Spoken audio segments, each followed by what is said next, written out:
Good morning students, कैसे हैं आप। चलिए आज का टॉपिक शुरू करते हैं। आप जानते हैं हम पढ़ रहे हैं कक्षा 12 मानव भूगोल के मूल सिद्धांत। तो पिछले टॉपिक हमने कवर कर लिए थे, उससे आगे का टॉपिक हमारा रहेगा बोलगा जलमार्ग। हम पढ़ रहे थे अंतर्देशीय जलमार्गों में, तो हमने कुछ जलमार्गों के बारे में पढ़ लिया था, जैसे राइन जलमार्ग या राइन नदी का जलमार्ग हमने वो कवर कर लिया है।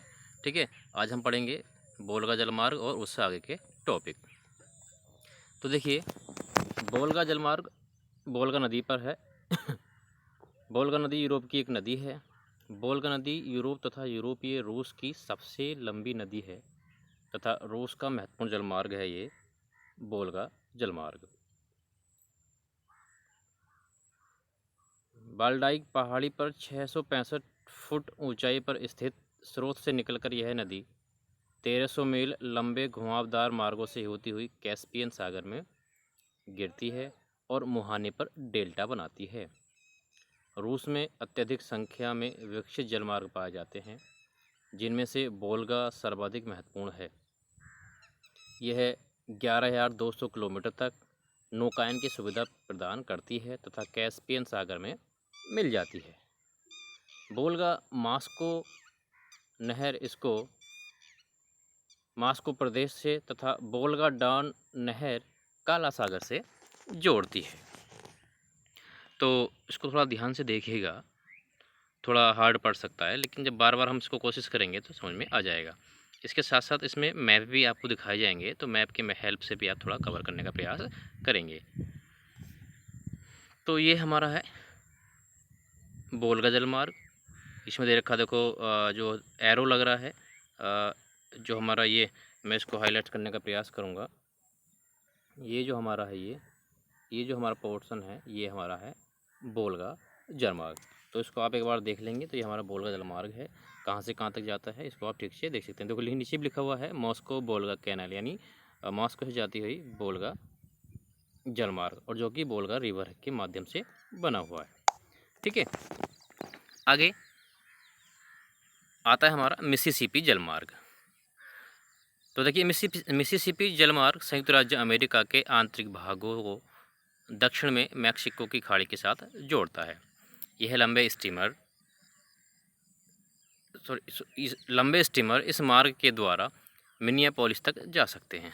उत्तरी अमेरिका, महा अमेरिका, यानी उत्तरी अमेरिका का जो महा अमेरिका का ही भाग है, जिसको मिलकर बनाया जाता है उत्तर और दक्षिण अमेरिका, संयुक्त रूप से महा अमेरिका कहलाते हैं। तो उत्तरी अमेरिका महा अमेरिका का उत्तरी महाद्वीप है, जो पृथ्वी के उत्तरी गोलार्ध में स्थित है और पूर्णतया पश्चिमी गोलार्ध में आता है। उत्तर में यह है आर्कटिक महासागर, पूर्व में उत्तरी अंध महासागर, दक्षिण पूर्व में कैरिबियाई सागर और पश्चिम में उत्तरी प्रशांत महासागर से ये घिरा हुआ है, जो हम उत्तरी महाद्वीप की हम बात कर रहे हैं। इसका ये डायग्राम है, आप देख सकते हैं, जिसकी हम बात कर रहे हैं। जो ब्लू कलर का हाइलाइट्स है, ये हमारा इसका हाइलाइट्स किया गया, ये सब हमारा इसका ही है। ठीक है, किसका है? मिसिसिपी जलमार्ग का। तो एक बार फिर देखेंगे, मिसिसिपी जलमार्ग को मैं हाईलाइट कर रहा हूँ। ये जो हमारा है, ये मिसिसिपी जलमार्ग है। ठीक, आगे हम बात करेंगे समुद्री जल परिवहन की। अब तक जो हम पढ़ रहे थे, आपने जाना है, हम पढ़ रहे थे अंतर्देशीय या आंतरिक जलमार्ग। अब हम पढ़ेंगे समुद्री जल परिवहन, ये समुद्री जलमार्ग। तो देखिए, प्राय समुद्र में होने वाले जल परिवहन को ही हम क्या कहते हैं? समुद्री परिवहन या महासागरीय परिवहन कहते हैं या कहा जाता है। महासागर सभी दिशाओं में मोड़ सकने वाले ऐसे महामार्ग प्रस्तुत करते हैं जिनकी कोई रखरखाव की लागत नहीं होती। ऐसा क्यों होता है? सिंपल सी बात है, आप देखेंगे महासागर एक अपार जल राशि होती है, बहुत बड़े क्षेत्र में फैली हुई जल राशि होती है, जल होता है। तो उसमें जब हम जलयान की बात करेंगे, उनको किसी भी दिशा में मोड़ा जा सकता है आसानी से, और उनके रखरखाव की कोई लागत नहीं आती। ऐसा नहीं है कि हमने एक मार्ग निर्धारित कर दिया है तो उसका हमें मेंटेनेंस रखना पड़ेगा उसकी साइड। जैसे मान लिया, अगर नहर की हम बात करें, जो कि आंतरिक जलमार्गों में आती हैं, तो हमें नहर की साइडों को ध्यान रखना पड़ता है, उनकी साफ़ सफाई भी करनी पड़ती है। कभी कभी जल का स्तर बढ़ने के माध्यम से उसके जो दोनों ओर हैं, मिट्टी का कटाव को ध्यान में रखना पड़ता है, लेकिन बड़े महासागर में ऐसा नहीं होता।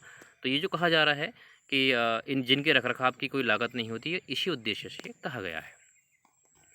समुद्री जहाज़ों द्वारा महासागरों का मार्गों में रूपांतरण मनुष्य की पर्यावरण के साथ अनुकूलन की महत्वपूर्ण घटना है।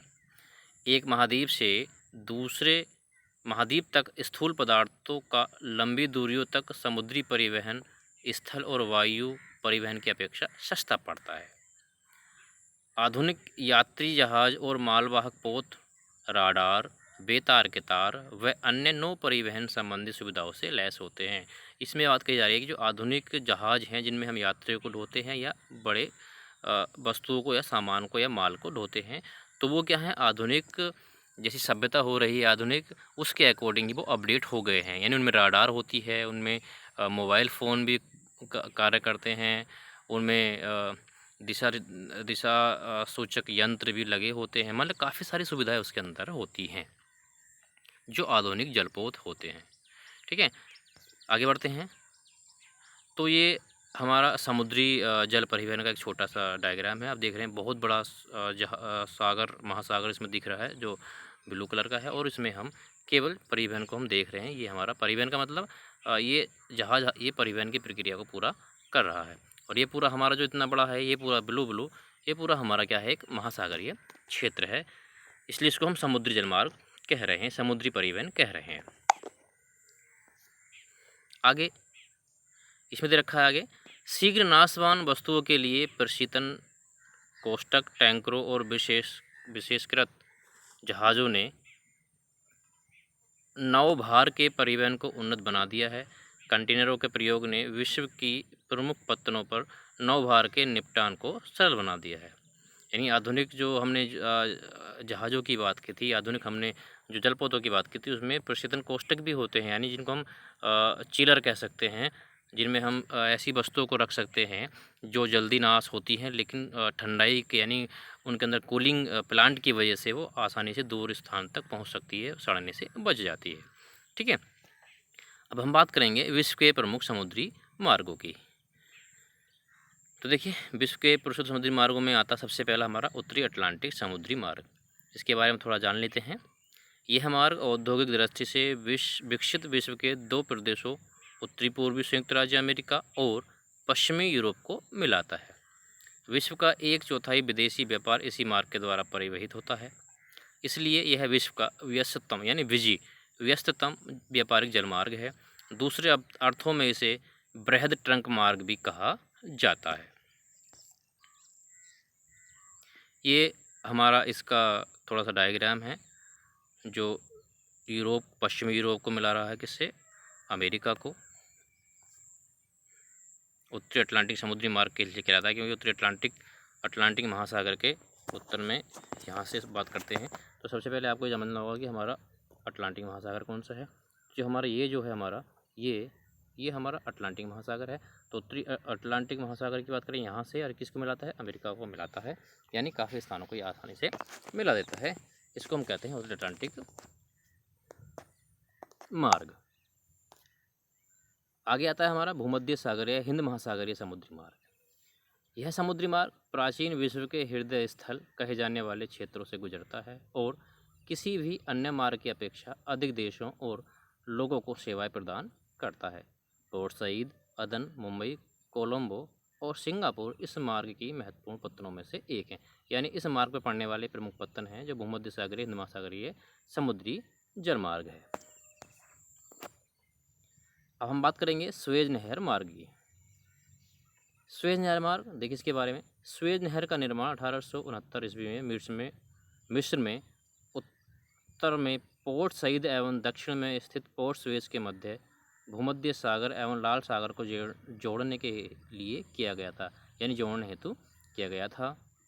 यह यूरोप को हिंद महासागर में एक नवीन प्रवेश मार्ग प्रदान करता है तथा लिवरपूल एवं कोलंबो के बीच प्रत्यक्ष समुद्री मार्ग की दूरी को उत्तरमाशा अंतरीप मार्ग की तुलना में घटाता है।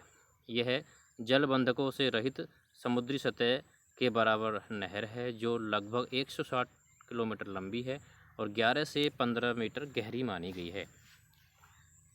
इस मार्ग में प्रतिदिन लगभग 100 जलयान आवागमन करते हैं तथा उन्हें इस नहर को पार करने में 10 से 12 घंटे का समय लगता है। ये है हमारा स्वेज नहर का थोड़ा सा डायग्राम, इसको हाईलाइट्स करेंगे।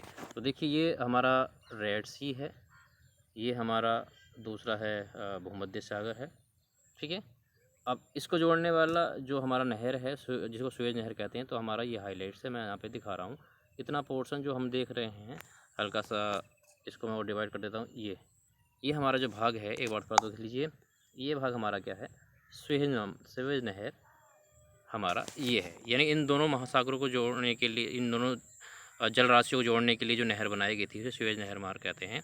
इसके बारे में हम बात कर रहे हैं, ठीक है। तो ये था इसका डायग्राम, इसको एक बार देख लीजिएगा। इधर एशिया दिख रहा है आपको, इधर अफ्रीका है, यानी मिस्र की बात की जा रही है। इजिप्ट जहाँ पे हम बात कर रहे हैं ये मिस्र है।